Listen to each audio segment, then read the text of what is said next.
dans notre nouveau thème spécial, qu'est-ce que le monde réel nous est dit? Le monde réel est un symbole comme le reste de ce qui offre la perception. Or, il représente ce qui est l'opposé de ce que tu as fait.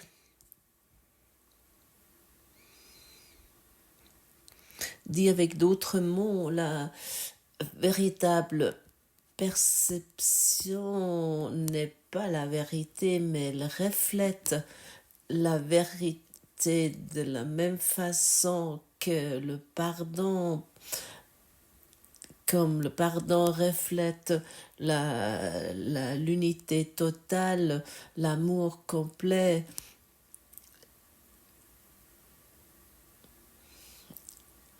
Le, le, le monde réel est un reflet de ce que nous sommes, mais elle n'est pas la vérité, mais elle est ce que nous pouvons atteindre dans le monde de perception, ce qui est le plus proche. Dans le monde de la perception, nous ne pouvons pas atteindre plus.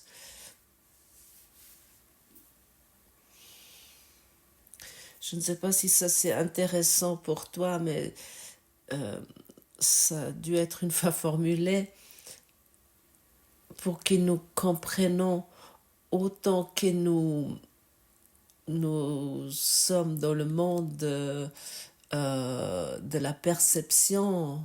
Nous restons dans le monde de la perception. La vérité absolue d'être un avec Dieu n'est pas possible. Ça, c'est quelque chose que nous accomplissons dans l'esprit lorsque nous avons abandonné totalement ce monde. La perception est créée par la projection. Cela t'entend pas pour la première fois ici. Par exemple, et tu regardes sur le monde, tu es entouré de la perception.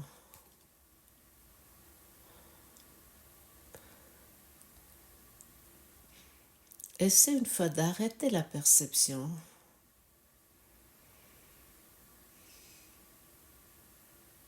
Ça ne marche pas, ça ne fonctionne pas. Tu ne peux pas arrêter la perception. Tu es, si tu es dans ton appartement, tu te déplaces là, ou tu es dans ta voiture, ou tu es dans un train, ou tu voyages, tu vas au restaurant, tu vas aller travailler, tu te promènes dans la nature. Tu ne peux pas arrêter ta perception. Tout est en mouvement, tout bouge. Certaines personnes essayent d'arrêter leur perception et ils finissent dans une dépression profonde, dans une solitude profonde, et puis dans une culpabilité, dans une souffrance. Nous ne sommes pas ici pour arrêter notre perception, mais par contre, de reconnaître ici le monde réel.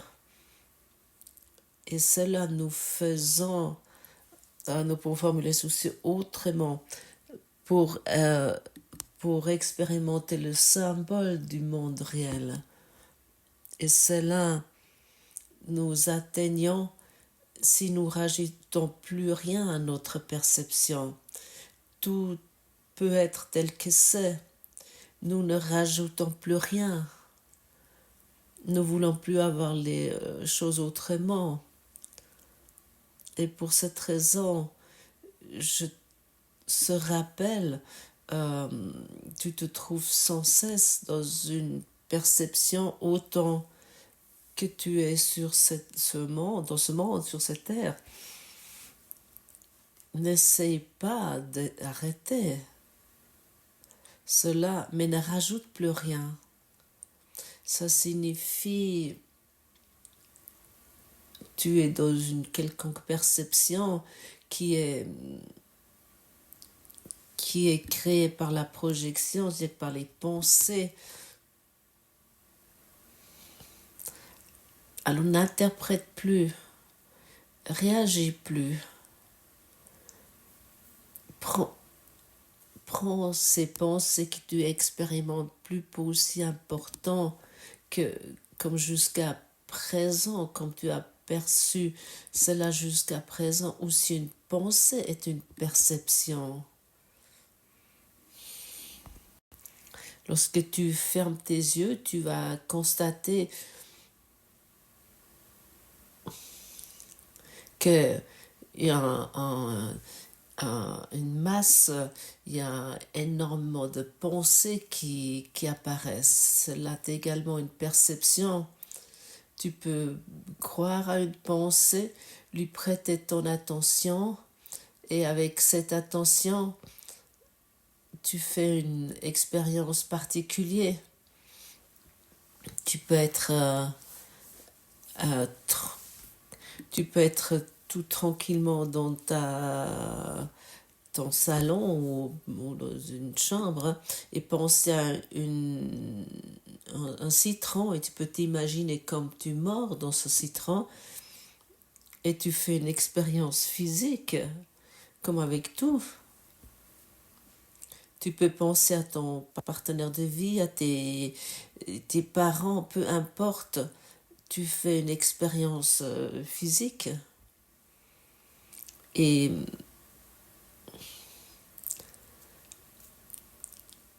selon si nous prêtons attention à nos pensées, à notre expérience, ainsi nous expérimentons le monde. Nous a été souvent dit, et peut-être tu l'as déjà aussi entendu, regarde le monde comme les nuages qui sont dans le ciel, et qui traversent le ciel. Mais n'essaie plus les attacher. Le ciel n'est pas influencé par les nuages. L'horizon que tu vas derrière les nuages n'est pas du tout influencé par les nuages. Et prétendons une fois que tu es l'horizon, tu es le ciel, mais tu es sans cesse préoccupé de changer la position des nuages, de gérer ça différemment parce que les nuages ne te plaisent pas comme ils sont, ou parce que tu crois qu'ils ne sont pas au bon endroit. Comment on pourrait dire? Ça, c'est totalement intéressant, moi, on pourrait dire. Et nous sommes finalement l'horizon intouché qui est totalement intouché, qui est totalement influencé par les nuages, où nous sommes pas influencés ou pas touchés par les pensées. Nous pouvons rester ainsi, c'est notre choix. Et si tu veux, fais cet exercice régulièrement aujourd'hui et constate pour toi. Je ne peux pas arrêter la perception, mais je n'ai plus besoin de donner crédit à ces pensées.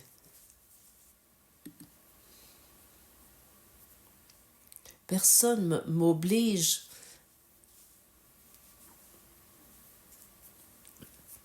de donner l'attention à mes pensées, à ma perception. Personne m'oblige.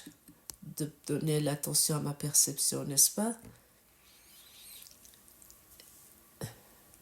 Et malgré cela, il semble avoir des perceptions pour ton esprit ou qui sont ou ta conscience de Matrix ou pour ton conditionnement semble être important pour toi. Peut-être une personne qui attire ton attention ou une situation attire ton attention. Si tu ne donnes plus l'attention à cette personne ou cette situation, lorsque en interprétant, en agissant, en réagissant plus, cela va aussi disparaître ou ça va passer avec autant de légèreté que les nuages que tu ne prêtes pas attention. Finalement, c'est aussi facile que ça. Et là, tu peux vérifier, comme j'ai déjà mentionné plusieurs fois, vérifie tes modèles de réaction. Et pose-toi la question, est-ce que j'aimerais encore regarder ainsi sur le monde? Est-ce que j'aimerais encore réagir ainsi? Ou est-ce que j'aimerais encore me expérimenter ainsi? Parce que chaque fois que nous réagissons sur le monde, nous nous mettons dans la position de victime. Et chaque fois, je raconte une histoire sur ma perception. J'aimerais apprendre cela. Oui, j'aimerais l'apprendre. Parce que je veux le confirmer, cette histoire. Et cela sans cesse, je peux confirmer pendant toute mon existence une histoire, peu importe laquelle, que j'aimerais encore apprendre. Et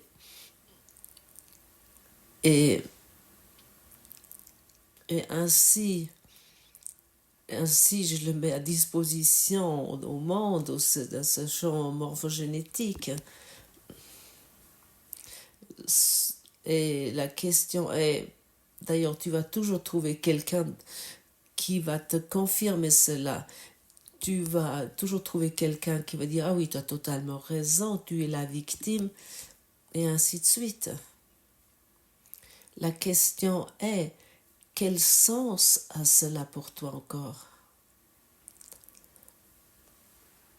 Au lieu de cela, nous pouvons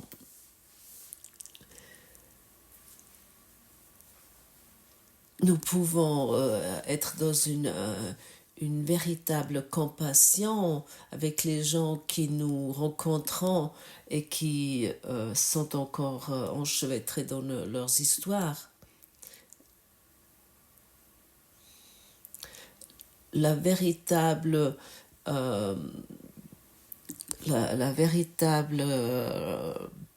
humilité est en chacun en nous, et aussi surtout la véritable compassion étant établie en chacun en nous.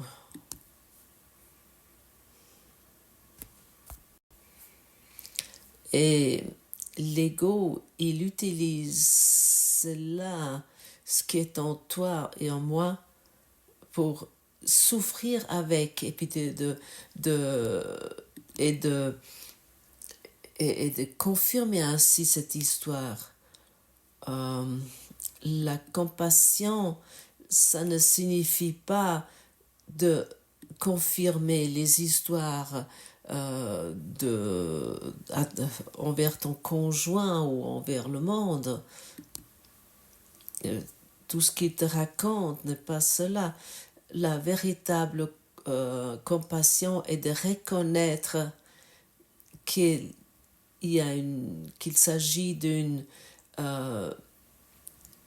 une perception erronée et tu réponds avec l'amour. De répondre avec l'amour signifie tu regardes plus avec un jugement sur l'histoire qu'on te raconte, au lieu de dire ah oui t'as raison ou t'as pas raison, mais tu laisses passer cette histoire de côté de toi et tu es dans la compassion, c'est-à-dire que tu es dans l'amour, tu ne réagis plus. Et c'est celle-là, une fois pour toi, ne réagis plus. Tu vas être étonné que, comme l'histoire des soi-disant autres, mais aussi la tienne, va changer. Compassion ne signifie pas qu'on peut faire n'importe quoi avec nous. Compassion peut également dire de dire à un moment donné non. Aussi dire non dans les relations où nous sommes. Où c'est où on se raconte sans cesse des histoires et où on ne veut pas grandir, si cela est au premier plan. Il y a des personnes qui sont très très âgées, mais ils ne veulent pas être adultes, ils ne veulent pas grandir. Et ils sont encore coincés dans leur histoire d'enfance.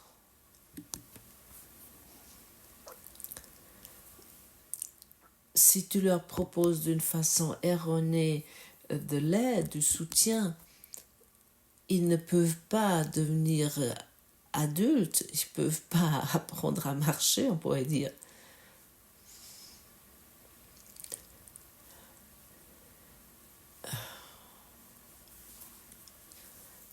Et pour cette raison, la compassion est souvent mal compris, qu'on doit tout accepter, tout supporter. Mais non, pas du tout.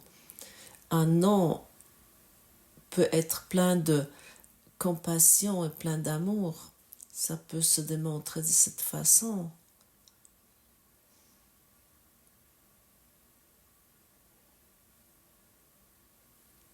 Qu'est-ce qu'est le monde réel? Et qu'est-ce qu'est le monde que toi tu perçois?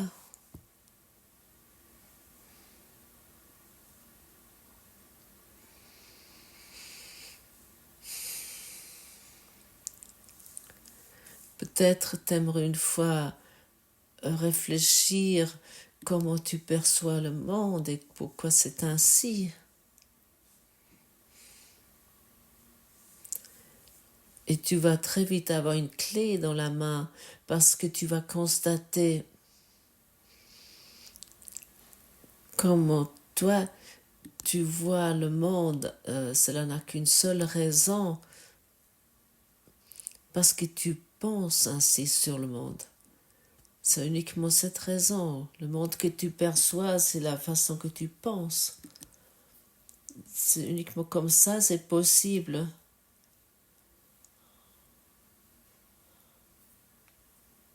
Est-ce que ça c'est pas merveilleux? Maintenant tu as une clé dans la main, maintenant enfin tu sais de quoi il s'agit. Tu peux regarder en dedans, ne plus donner l'attention à tes pensées et commencer à guérir ainsi. Et pour cette raison, dans ce cours, nous est dit guérisseur, guéris toi-même.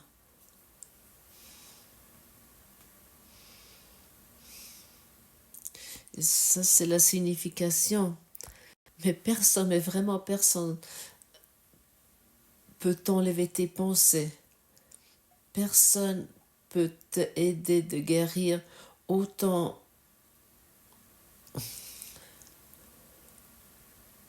autant que tu ne vérifies pas tes pensées qui sont, comme déjà dit, qui créent de la perception.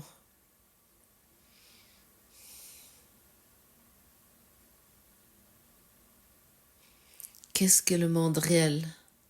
Et comment vois-tu le monde réel? Comment tu vois ton monde? Et lorsque tu regardes sur cela, tu vas constater que tu as vu le monde d'une façon jusqu'à présent qui n'est pas agréable. Le, le monde Le monde réel est un symbole comme le reste qu'offre la perception. Ton monde est vu par les yeux de la peur et il fait venir les témoins de la terreur de ton esprit.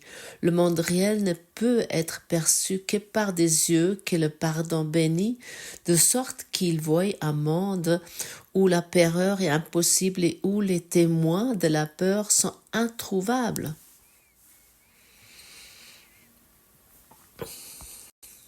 Qu'est-ce qui cause la peur et l'effroi?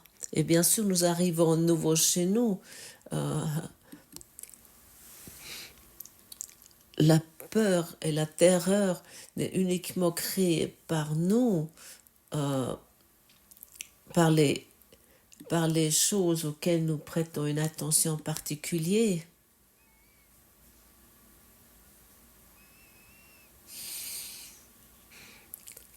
Et aujourd'hui, nous voulons nous concentrer, nous voulons devenir conscients ce que nous pensons, comment nous jugeons, quelles attentes nous avons envers d'autres, quels plans nous avons et quelle peur d'avenir nous influence sans cesse.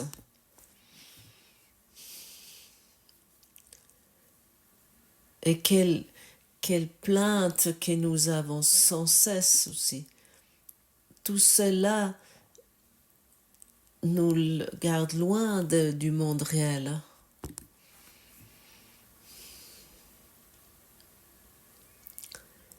Et bien sûr, nous allons expérimenter le calme et la paix lorsque nous devenons calmes et silencieux. Dans le calme et la paix, nous nous unissons avec notre source. Nous nous retrouvons avec notre source. Autrement, ce n'est pas possible. Mais autant que nous sautons avec une agitation d'un côté à l'autre, parce qu'il y a quelque chose que nous croyons que ne devrait pas être, nous ne pouvons pas expérimenter le calme de notre esprit. Et comme déjà mentionné, ça ne veut pas dire qu'il n'y a plus de pensées. Nous décidons simplement de ne plus les écouter et ne plus nous concentrer sur les pensées. Et cela, oui, ça nécessite la discipline et un engagement et une décision ferme. Et dans la phase débutant, lorsque nous commençons avec cela, que cette phase peut durer longtemps, tout semble peut-être encore être plus difficile parce que nous découvrons toute une litanie de pensées auxquelles nous n'étions pas conscients jusqu'à présent, parce qu'ils étaient tellement cachés de notre intellect conditionné.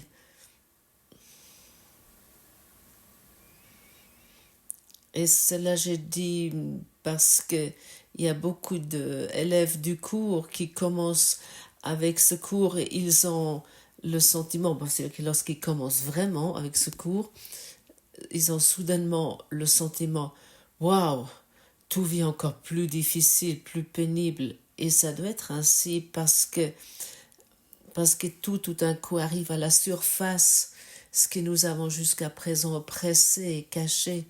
Et cette oppression, nous avons fait avec une énergie énorme et nous avons essayé jusqu'à présent vraiment de maintenir ça en bas, de le cacher.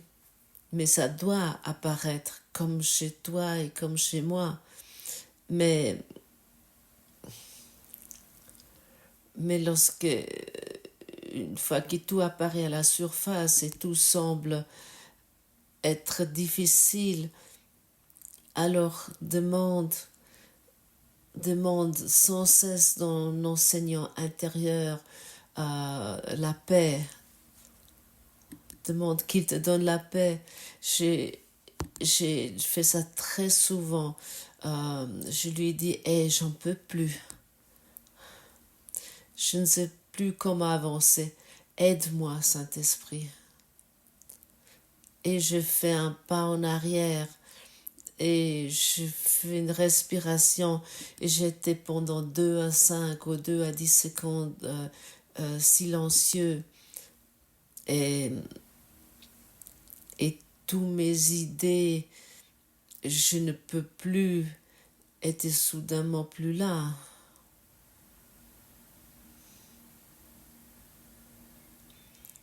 Et ces pensées cachées ont fabriqué ce programme qui a géré, qui a fait notre vie. Et lorsqu'ils sont découverts, bien sûr, nous pouvons nous condamner ensuite.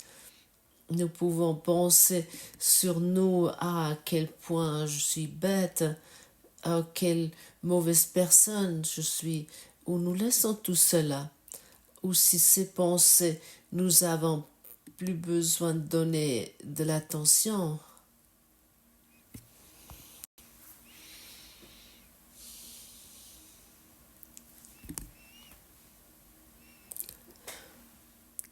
Personne ne te condamne, sauf toi-même.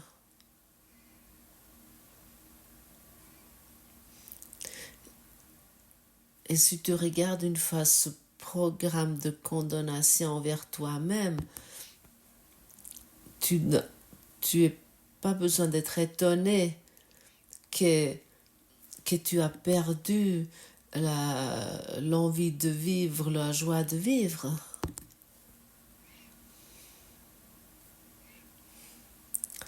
Oui, ouvre ton cœur pour tout, mais vraiment pour tout.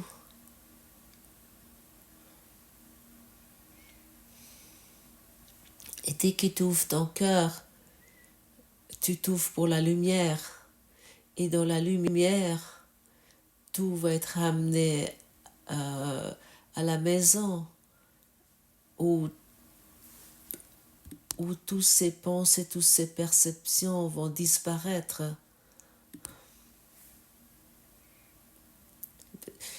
Parce de là où ils sont venus, où ces pensées condamnantes, jugeantes, sont venues du néant. Et c'est là où ils vont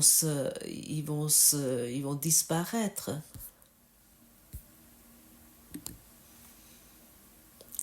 Dès que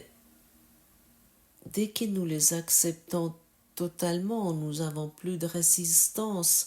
Finalement, ta résistance est totalement inutile et ça n'a aucune signification et ça peut rien t'apporter sauf plus de désagréments, plus de malheur. Et ainsi nous allons expérimenter le calme et de l'esprit. Leçon 291. Voici un jour de calme et de paix. La vision du Christ regarde par moi aujourd'hui. Sa vue me montre toutes choses pardonnées et en paix et offre cette même vision au monde. Et j'accepte cette vision en son nom, à la fois pour moi et pour le monde aussi.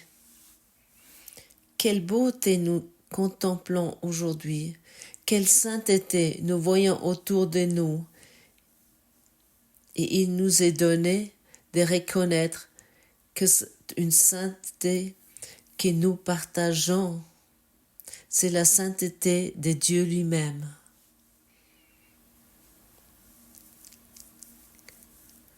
Il nous est donné de comprendre cela. Cela nous est possible.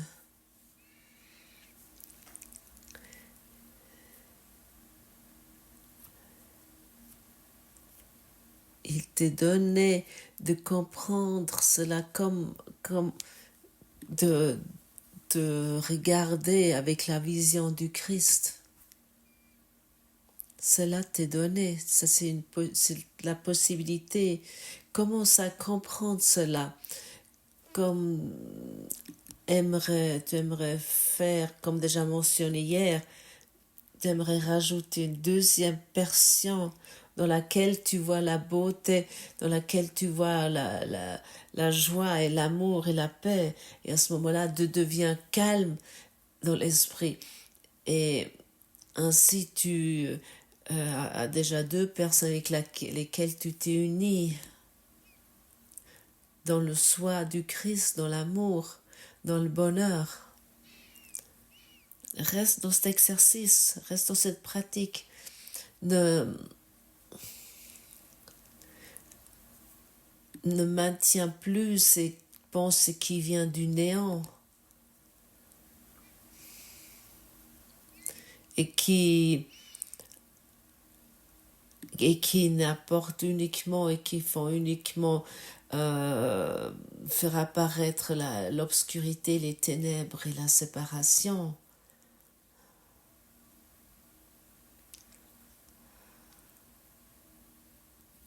Et ainsi je te demande, que veux-tu véritablement?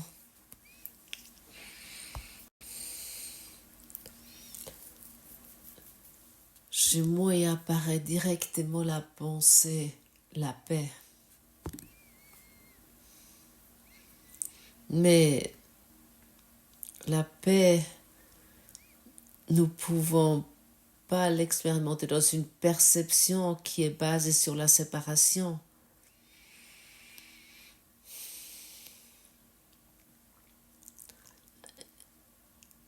Et ainsi, tu peux rester dans cette perception et tu peux constater que tu ne peux pas arrêter ou freiner cette perception, mais tu peux arrêter les pensées qui sont liées à la perception. Beaucoup de plaisir avec cela.